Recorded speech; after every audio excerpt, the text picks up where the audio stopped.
en septiembre de 1992, un hombre sentado frente a múltiples pantallas de computadora en una oficina de Londres tomó una decisión que haría temblar los cimientos de una de las economías más poderosas del mundo. La escena no podría ser menos cinematográfica. Una oficina discreta, luces fluorescentes, el zumbido constante de los servidores. Pero lo que estaba a punto de suceder sería más devastador que cualquier operación militar convencional. George Soros, a través de su fondo Quantum, no necesitaba armas ni soldados.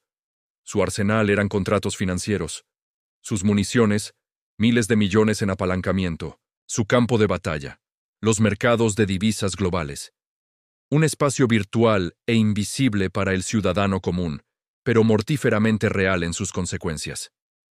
72 horas después de que comenzara la operación, el Banco de Inglaterra, una institución con más de 3 siglos de historia, símbolo de la estabilidad financiera mundial, se vio obligado a rendirse.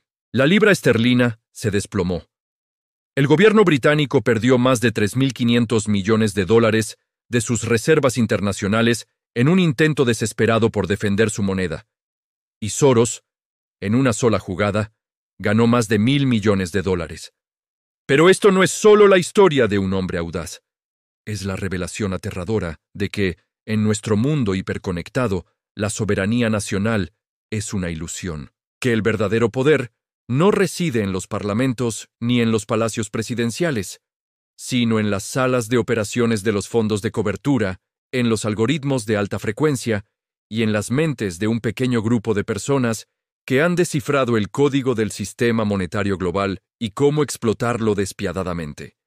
Y lo más perturbador, esto no fue un evento aislado. Ha sucedido una y otra vez durante las últimas 3 décadas. Está sucediendo ahora mismo, mientras escuchas estas palabras. Bienvenidos al oscuro mundo de los ataques especulativos coordinados. Para entender realmente cómo funciona este poder invisible, necesitamos diseccionar el caso más emblemático. El ataque contra el baht tailandés en 1997. Este episodio es el manual perfecto de lo que yo llamo el golpe de estado financiero moderno. Tailandia a mediados de los 90 era el milagro económico del sudeste asiático. Crecía a tasas chinas. Bangkok se transformaba en un bosque de rascacielos y el mundo invertía masivamente. El baht estaba anclado al dólar a 25 por 1, una paridad fija que daba confianza a los inversores internacionales. Pero detrás de esta fachada de prosperidad se estaban acumulando grietas estructurales que los fondos de cobertura internacionales comenzaron a identificar con precisión quirúrgica. Primera grieta: un déficit de cuenta corriente masivo. Tailandia importaba mucho más de lo que exportaba, financiando la diferencia con deuda externa. Segunda grieta: una burbuja inmobiliaria insostenible. En Bangkok, el 40% de los edificios de oficinas estaban vacíos, pero seguían construyéndose más. Tercera grieta, y la más peligrosa: las empresas tailandesas habían pedido prestados miles de millones en dólares, aprovechando tasas de interés más bajas que las locales. Si el baht se devaluaba, estas deudas se volverían impagables.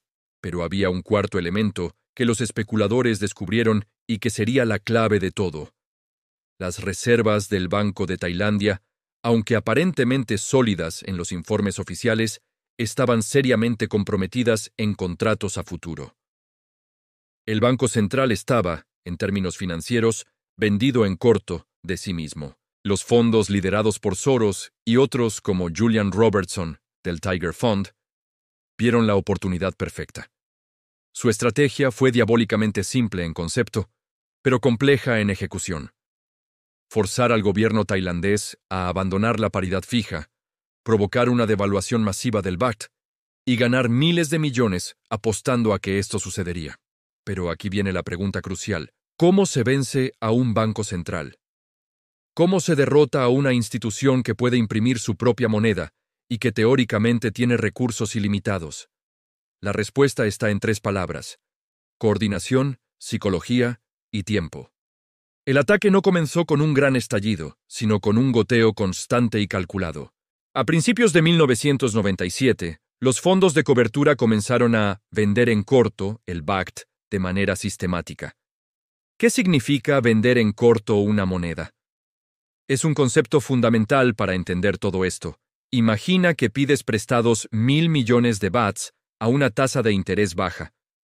Inmediatamente vendes esos bahts por dólares al tipo de cambio vigente, 25 bahts por dólar, obteniendo 40 millones de dólares.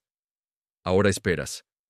Si tu predicción es correcta y el baht se devalúa a, digamos, 50 por dólar, entonces solo necesitas 20 millones de dólares para recomprar los 1.000 millones de bahts que pediste prestados. Devuelves los bahts a quien te los prestó y te quedas con una ganancia de 20 millones de dólares, menos los intereses. Has ganado dinero con la caída de una economía nacional. Pero los fondos no operaban solo en el mercado spot o inmediato. Usaban instrumentos más sofisticados y potentes, los contratos de derivados, específicamente los forwards no entregables. Estos contratos les permitían apostar contra el baht sin necesidad de mover físicamente la moneda ni someterse a las regulaciones tailandesas. Operaban desde mercados offshore en Singapur y Hong Kong, fuera del alcance del Banco de Tailandia. Y aquí viene el multiplicador de fuerza, el apalancamiento. Con estos instrumentos derivados, por cada dólar de capital propio, podían controlar posiciones de 20, 30 o incluso 50 dólares. Un fondo con 1.000 millones en capital podía mover 50.000 millones en el mercado. Cuando varios fondos se coordinaban, el poder de fuego se volvía astronómico. Mientras tanto, el Banco de Tailandia hacía exactamente lo que los manuales dicen que debe hacer un banco central bajo ataque. Gastaba sus reservas de dólares comprando bahts para mantener la paridad. Pero cada dólar gastado era un dólar menos en sus arcas. Y los especuladores tenían virtualmente capital ilimitado gracias al apalancamiento y a la coordinación entre fondos. Pero el dinero y los instrumentos financieros eran solo una parte de la ecuación. La verdadera arma secreta era la psicología. En mayo de 1997, algo crucial sucedió. Los fondos de cobertura y los bancos de inversión aliados comenzaron una campaña de guerra psicológica.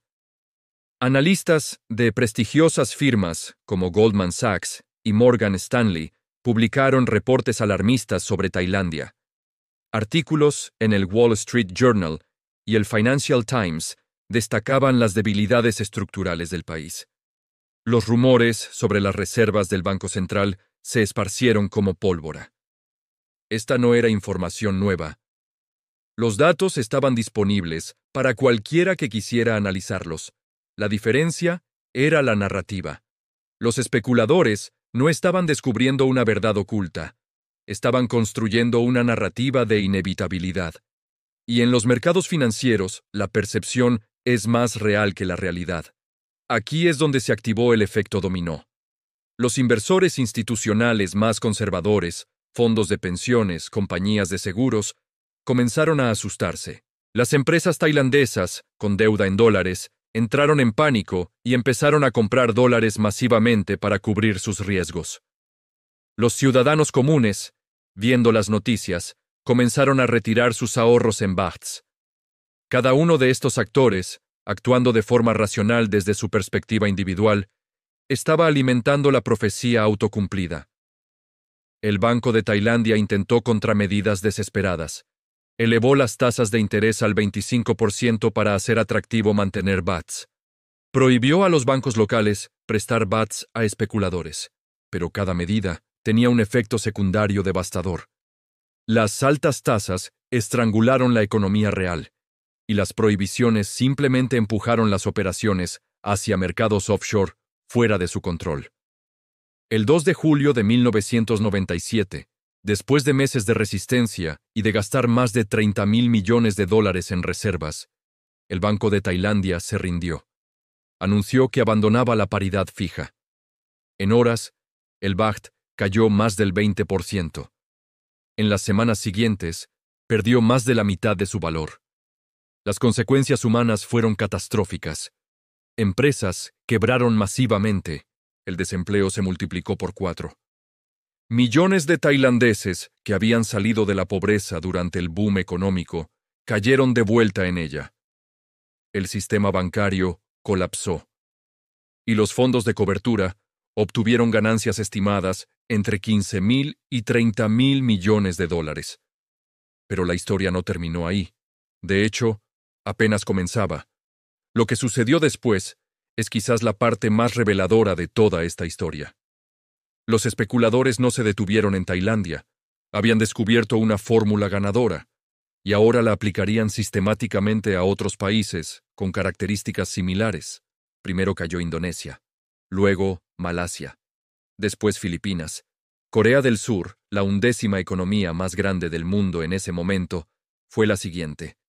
Uno por uno, las monedas asiáticas colapsaron como fichas de dominó.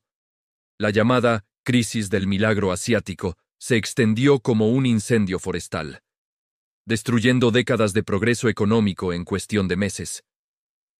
Pero aquí hay un detalle crucial que pocos conocen.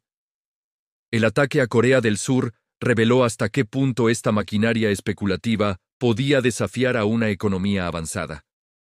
Corea no era un país pobre. Tenía industrias tecnológicas, líderes mundiales, una población altamente educada y reservas considerables. Sin embargo, los especuladores identificaron un punto débil. Los bancos coreanos tenían grandes deudas en dólares a corto plazo. A través de una campaña coordinada de ventas masivas del won y de difusión de rumores sobre la solvencia coreana, forzaron al país al borde de la bancarrota. En diciembre de 1997, Corea del Sur tuvo que aceptar un rescate del FMI por 58.000 millones de dólares, el más grande de la historia hasta ese momento. Las condiciones fueron brutales: despidos masivos, cierre de bancos, reducción del gasto público. El orgullo nacional coreano quedó profundamente herido. Esta crisis asiática nos enseñó 3 lecciones fundamentales. Primera, en un mundo de capitales globales, una crisis en un país puede convertirse instantáneamente en una crisis regional o global. Segunda, los ataques especulativos son contagiosos. Los mercados no discriminan entre países con problemas reales y países con problemas percibidos. Tercera, y más importante, el juego nunca terminó. La máquina solo se detuvo temporalmente para recargar combustible, porque en las décadas siguientes veríamos el mismo patrón repetirse una y otra vez, cada vez con mayor sofisticación. Avancemos rápidamente al presente. Los ataques especulativos de hoy poco se parecen a los de 1997. La tecnología ha transformado completamente el campo de batalla. Los algoritmos de alta frecuencia ahora ejecutan el 60-70% de todas las operaciones en los mercados de divisas. Estos algoritmos, programados con inteligencia artificial avanzada, pueden analizar noticias, informes económicos, declaraciones de políticos e incluso sentimiento en redes sociales en milisegundos. Detectan patrones de debilidad que ningún analista humano podría identificar a tiempo. En 2010, durante la crisis de la deuda europea, vimos el primer flash crash provocado por algoritmos. En cuestión de minutos, el euro perdió el 4% de su valor contra el dólar sin que hubiera ninguna noticia fundamental que lo justificara. Fue puramente técnico. Un algoritmo detectó ventas, comenzó a vender, otros algoritmos copiaron la estrategia, y se desató un pánico automatizado. Hoy, los fondos de cobertura usan técnicas aún más sofisticadas. Operan con dark pools o piscinas oscuras, mercados privados donde las operaciones son invisibles para el público y para los reguladores. Usan derivados exóticos tan complejos que solo unos pocos matemáticos doctorados en el mundo los entienden completamente. Y el objetivo favorito de la última década ha sido claro: las monedas de los mercados emergentes. En 2018, Argentina vivió un ataque masivo que destruyó el peso. En 2021 fue Turquía y la lira. En 2022 vimos presión masiva contra el yen japonés y el won coreano. Y constantemente, siempre en el radar, está el yuan chino. China, consciente de esta amenaza, ha construido lo que probablemente sea el sistema defensivo más sofisticado del mundo. Controles de capital estrictos, reservas de $3 billones, y un sistema financiero parcialmente aislado del mundo. Pero incluso China no es inmune. En 2015 y 2016 sufrió fugas masivas de capital que consumieron más de $1 billón en reservas antes de ser controladas. Esto nos lleva a la pregunta definitiva: ¿quién gobierna realmente el mundo moderno? Durante décadas hemos creído en el concepto de soberanía nacional, que cada país, especialmente los democráticos, determina su propio destino a través de sus elecciones, sus políticas, sus instituciones. Pero la cruda realidad que nos revelan los ataques especulativos es que esta soberanía es, en gran medida, una ilusión. Un primer ministro electo democráticamente puede proponer una política económica. Pero si esa política no es del agrado de los mercados financieros globales, puede ser anulada en cuestión de días mediante un ataque especulativo coordinado. No hay votación, no hay debate parlamentario.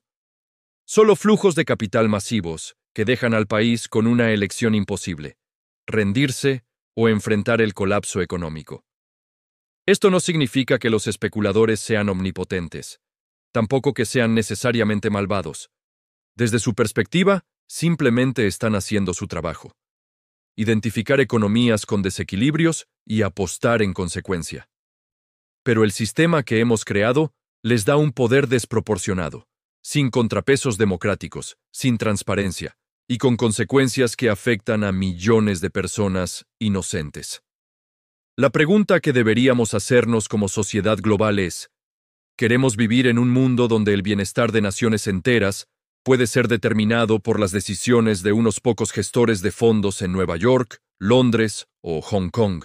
¿O vamos a construir un sistema financiero global que equilibre la libertad de capitales con la estabilidad económica y la justicia social? Hay propuestas sobre la mesa: impuestos a las transacciones financieras internacionales, controles de capital inteligentes, regulación de los derivados, un banco central global genuino. Todas enfrentan resistencia feroz de quienes se benefician del sistema actual. Mientras decidimos qué mundo queremos, los ataques especulativos continuarán. La máquina no se detiene. En alguna oficina con múltiples pantallas, en algún lugar del mundo, alguien está analizando la próxima economía vulnerable, identificando la próxima grieta estructural, preparando la próxima operación que podría hacer temblar los cimientos de una nación. Y la mayoría de nosotros no nos enteraremos hasta que sea demasiado tarde, porque las guerras del siglo XXI no se libran con tanques ni misiles, se libran con algoritmos, con derivados, con apalancamiento. Y las bajas, como siempre, son los ciudadanos comunes, atrapados en un juego cuyas reglas ni siquiera entienden. Este es el poder invisible que gobierna nuestro mundo. Y la primera paso para recuperar el control es entender que existe.